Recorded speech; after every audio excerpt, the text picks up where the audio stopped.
Ready to go. Okay. Good morning, everybody, and welcome back. Today we're going to talk about a guaranteed to start Toro mower. Now, you as a person have to do your part to guarantee that it's going to start, because yours will start on the first pull every time if you take care of it and if you treat it right. So we've got this nice looking little Toro mower that says guaranteed to start, and we're going to go from top to bottom what I do when I go over one to make sure that it is guaranteed to start on the first pull every time. So all you new people out there, go ahead and subscribe. It's free. That's what we work for. So let's have a look at it. So you can see this is a good looking mower. It's been taken care of and it lives indoors, but if you pull the handle, you've got less than nothing. So when I see something like that, the first thing I think is check the spark to make sure it's got a spark. Second thing I think is check the gas to see if the gas is this year's gas, see if the gas is really old. Sometimes just simply replacing the gas will fix it. Let's find out what this one needs. Okay, we're not going to turn the big lights on quite yet. First thing we're going to do is check for spark. I've got it up on a lift, and that makes it easy for me to work on them. If you're working on yours at home, you don't necessarily need a lift. If you do it all the time, you can't live without one. So now what we're going to do is check and see if we've got spark. And there's a couple of reasons you might not have spark.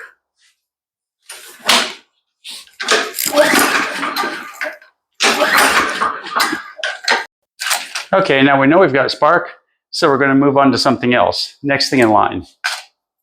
So next thing in line for this one would be fuel. Let's check the fuel and see if it's any good. Now what we're going to do is siphon some fuel out of the engine into a little bucket here and see what the color looks like.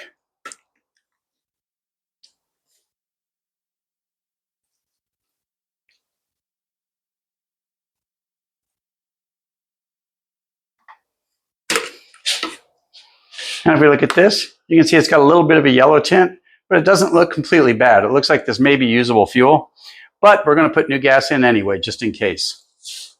Now here's the fuel that came out of it. Now that I've got the entire amount out, yeah, that fuel does look like it's probably no good. So let's put some in out of our supply. Now we're going to have to pull this quite a few times to get the old fuel out. When you do this, don't worry about getting every drop of fuel out of the tank, because you're adding new fuel in. And if you've got that much left in the bottom, then the new fuel will overwhelm that and you'll be good to go. So now we're going to keep pulling this until we clear all the old fuel through the carburetor.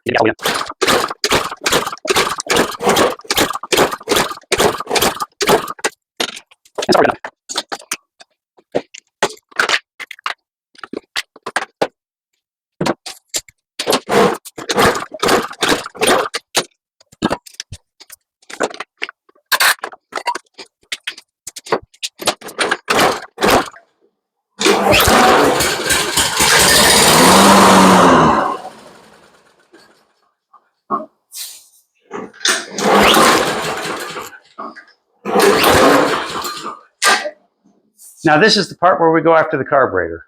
We put new fuel in, we put a little starter fluid in it just to try to hurry things up a little bit, and we still didn't get anything. So at this point, we're going to go ahead and pull the carburetor off and clean the jets. You'd be surprised how often that just those steps we just took takes care of everything.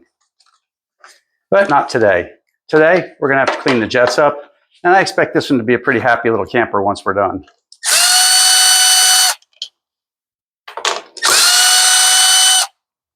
And remember, you want to take pictures. You want to take a lot of pictures when you're doing this. There we go. The magnet for our screws and to hold our tools. If you take a lot of pictures of the linkage and everything, then these are really pretty easy to work on.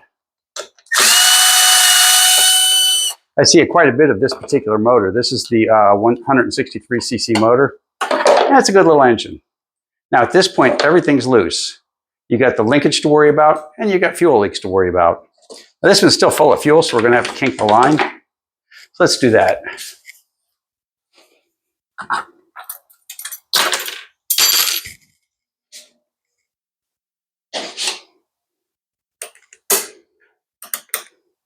It's got a good looking brand new fuel line, so we won't have to worry about that.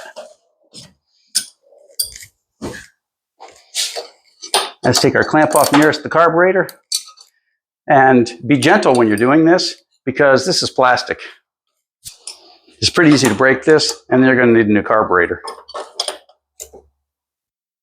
So we're grabbing our long skinny pliers and pulling it straight away.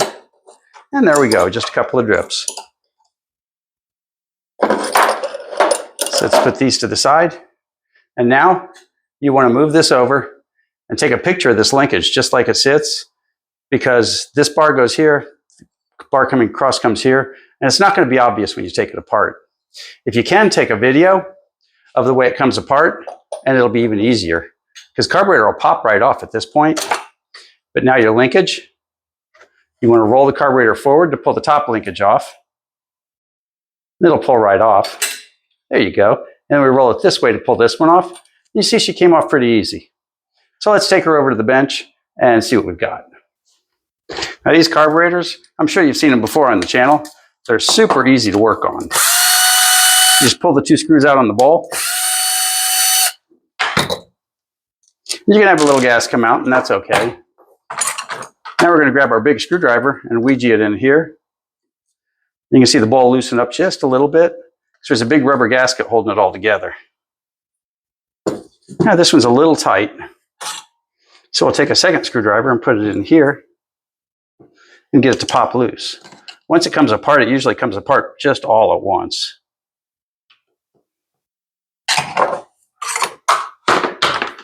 Up. Okay, let's take a second screwdriver. And remember, take your time and never, ever, ever force things. If you're forcing it, you're probably not doing it right. Stop and take a step back and look. Yeah, look at that old gas. But the carburetor overall looks to be in good shape. And we know the needle and seat are okay because it would fill the carburetor up and leak all over the place if it had a problem. So let's clean up our mess real quick. And pop the needle out. Or I'm sorry, the jet.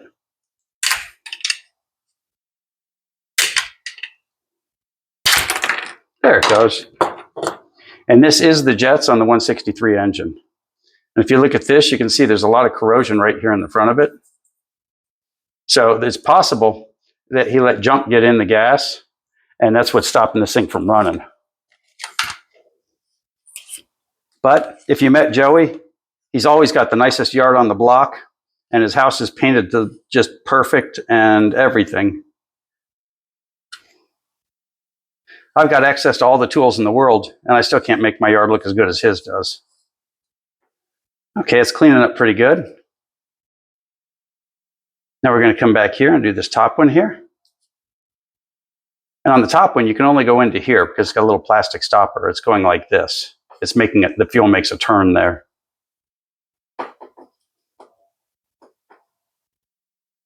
Or the air, I should say.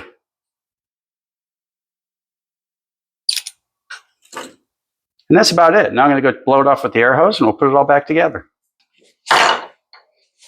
So if you look through here, you can see the jet. Let me find the right angle. Now if you see right there, there's the right angle. You can see straight through the jet and you can see the white at the other end. That's the plastic, so you can see straight through it. You couldn't see straight through it when we started. So I'm expecting good things. Make sure that you put this in correctly. If it gets this far, then it is correct. And gently push it in, it'll click in. And now we'll watch the bowl. Make sure that we get the bowl on correctly. Remember, don't push anything hard when you're doing this, because if you're pushing, that means you might have it on backwards.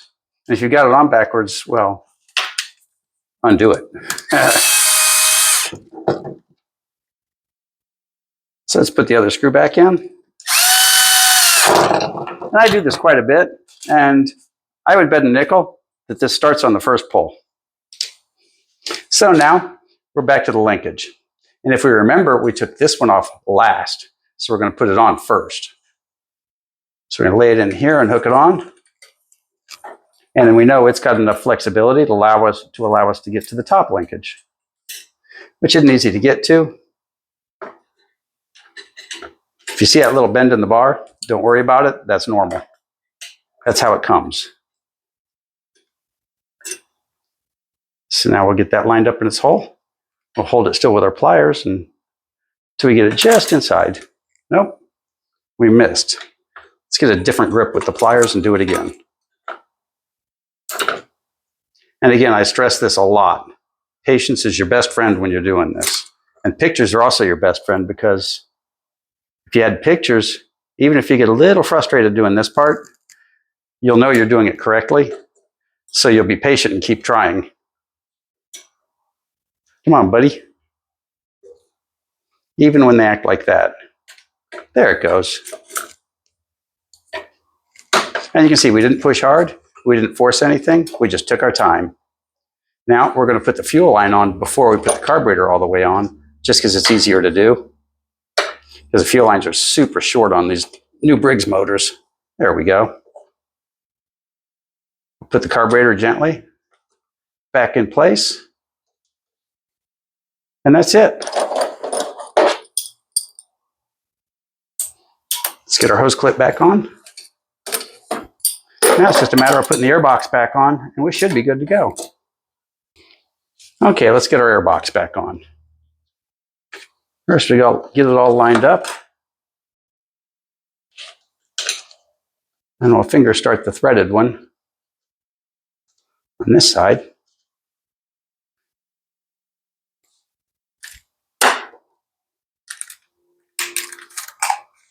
There we go.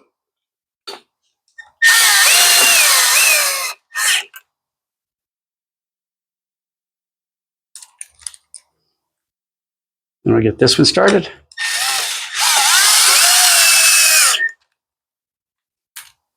Now let's switch bits and do the other ones. Now these are all metric, in case you're wondering, but you can get away with using standard sockets if you've got the right ones.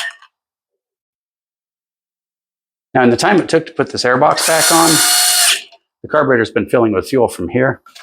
So she should start right now. And as I said before, I expect first pull starting. If it doesn't start on the first pull, we're not done yet.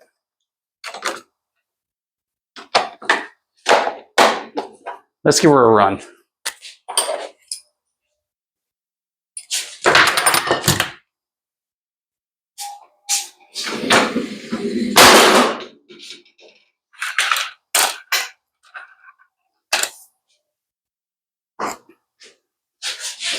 Now we're going to take it straight off, and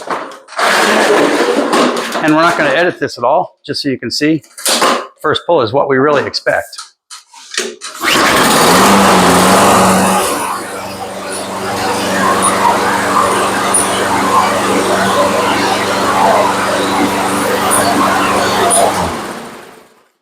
Easy peasy. Now the drive system doesn't appear to be working on this. I'm going to have to talk to him about that. It's probably missing a belt or something. So I wanted to make sure that I did that in that order, that you saw it come off the lift and you saw it get pulled that first time. When a mower is running correctly, the guaranteed to start really is a guarantee to start. This one, it looks like it had sand in the carburetor that could have only come from the fuel. That means that he probably filled it up in the yard, and he probably left the gas can open, which got sand in it. So I'm going to advise him to get the sand out of his gas can, go ahead and flush his gas can out, and then I'm going to give him this old gas and tell him that's his to play with. So all you new people out there, go ahead and subscribe. It's free, and you've made it this far, you might as well. Thanks for watching, and we'll see you next time.